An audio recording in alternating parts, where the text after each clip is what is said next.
Le stoïcisme, l'art moderne de se recentrer. Le stoïcisme, ce n'est pas d'être froid ou détaché de la vie.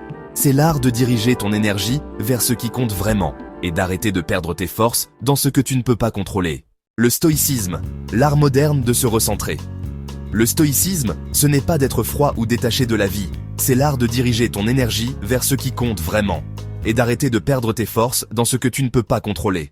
C'est une méthodologie concrète pour apprendre à te réguler, à t'aligner et à te libérer de cette prison invisible qu'est l'opinion des autres. En d'autres mots, tu redeviens le pilote de ton monde intérieur. Le stoïcisme s'appuie sur 3 filtres essentiels. La pertinence. Est-ce que ça mérite réellement mon attention? L'interprétation. Est-ce que je vois la situation telle qu'elle est ou telle que je la redoute? L'utilité. Est-ce que cette pensée m'aide ou me détruit? Ces filtres deviennent une forteresse intérieure, une protection mentale saine et solide. L'émotion, une force, pas un maître. L'objectif, ce n'est pas de supprimer tes émotions, c'est de les utiliser au bon moment pour les bonnes raisons. Le piège, c'est la mentalité de victime. Le chemin, c'est la responsabilité intérieure. Tu apprends à stopper une pensée négative dès qu'elle émerge, simplement en reconnaissant « ce n'est pas utile, ce n'est pas actuel, et je choisis de ne pas nourrir ça ». Tu découvres le pouvoir du détachement émotionnel, celui qui te permet d'aimer sans t'accrocher et de vivre sans retomber dans les montagnes russes émotionnelles. Le jardin intérieur. Dans le stoïcisme, tout commence ici. Cultiver ton énergie, protéger ta paix, nourrir ce qui te rend vivant. Le silence stratégique t'aide à choisir quand parler et quand simplement respirer. Parce qu'on parle soit pour aider, soit pour inspirer. Mais jamais pour être validé. Pour devenir solide devant la peur, le rejet ou l'abandon, il faut pratiquer l'autosuffisance émotionnelle, ce sentiment intérieur qui dit « je suis capable, même quand c'est difficile ». Et cette force se construit dans l'inconfort.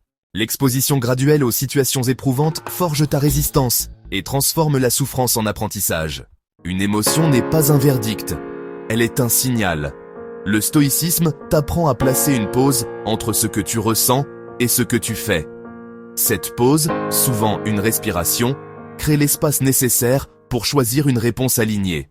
Et plus tu pratiques, plus tu développes une confiance inébranlable en toi. Un outil simple et puissant, le journal de fierté. Écrire ce dont tu es fier solidifie ton identité et renforce ton calme intérieur. La gratitude. L'antidote à la peur de perdre. La peur de la perte ne disparaît jamais totalement. Mais la gratitude l'adoucit et la maîtrise. En prenant le temps de reconnaître ce qui est déjà là, tu te reconnectes à la stabilité intérieure. C'est là que naît un véritable leadership. La capacité à rester clair, calme et aligné, même lorsque tout bouge autour de toi. Le stoïcisme n'est pas une vieille philosophie poussiéreuse, c'est un outil moderne, puissant, accessible, qui t'aide à diriger ton attention vers ce que tu peux changer et à lâcher prise sur ce que tu ne contrôles pas. C'est une voie de présence, de maîtrise intérieure et de progression. Et c'est exactement ce que nous cultivons ensemble, ici, dans ton programme accompagne-moi.com. Si tu veux, je peux maintenant te préparer la version ultra percutante pour une publicité, le script adapté, la liste des visuels recommandés pour une vidéo.